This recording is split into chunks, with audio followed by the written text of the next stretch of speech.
அன்புள்ள கும்ப ராசி அன்பர்களே வணக்கம். இந்த வார ராசி பலன்.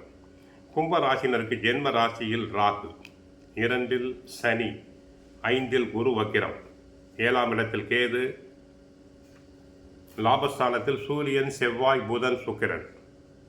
ஜென்ம ராசியில் ராகு 2இல் சனி சஞ்சரிப்பதால் ஏதிலும் உணர்ச்சி வசப்படாமல் பொறுமையாக நிதானமாக இருத்தல் வேண்டும்.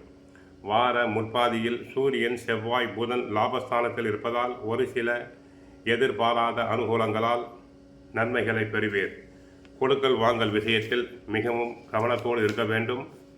யாருக்கும் கடன் தரக்கூடாது, ஜாமீன் தருதல் கூடாது. பேச்சில் சற்று பொறுமை தேவை.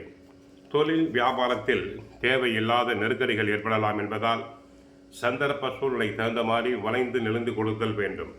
பொறுமை தேவை.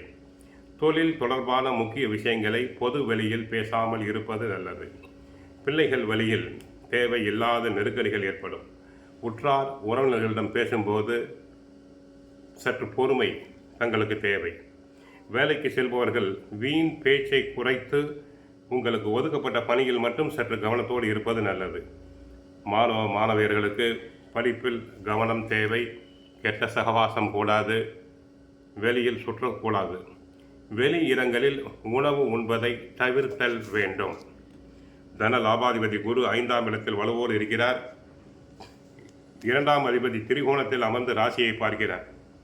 ராகு ராசியில் இருந்தாலும் குருவின் பார்வையால் அவர் நேர்மறை சிந்தனையோடு தங்களை செயல்பட வைப்பார். லாபஸ்தானத்தில் சூரியன், செவ்வாய் மற்றும் சுக்கிரன் இருக்கிறார்கள். இது ஒரு அற்புதமான அமைப்பு.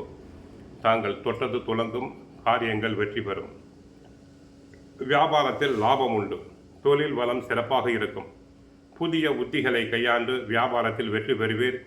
உத்தியோகத்தில் எதிர்பார்த்த ஏற்றம் உண்டு. வாழ்க்கையில் சந்தோஷம் உண்டு. ராசியில் ராகு இருப்பதால் சற்று பொறுமை தேவை. பிரச்சனைகளை தரவே செய்வார். 7இல் கேது ராசியை பார்ப்பதால் அவ்வப்போது கணவன் மனைவியிடையே சிறு கருத்து வேறுபாடுகள் வரலாம். தெய்வ பலம், பெரியோர் ஆசீர்வாதம் உங்களை வழி நடத்தும். கோவிலுக்கு சென்றால் ஆஞ்சநேயரை வழிபடுங்கள். சுந்தரகாண்டம் பாராயணம் செய்யுங்கள். வாழ்க வளமுடன், மங்களம் உண்டாகட்டும்.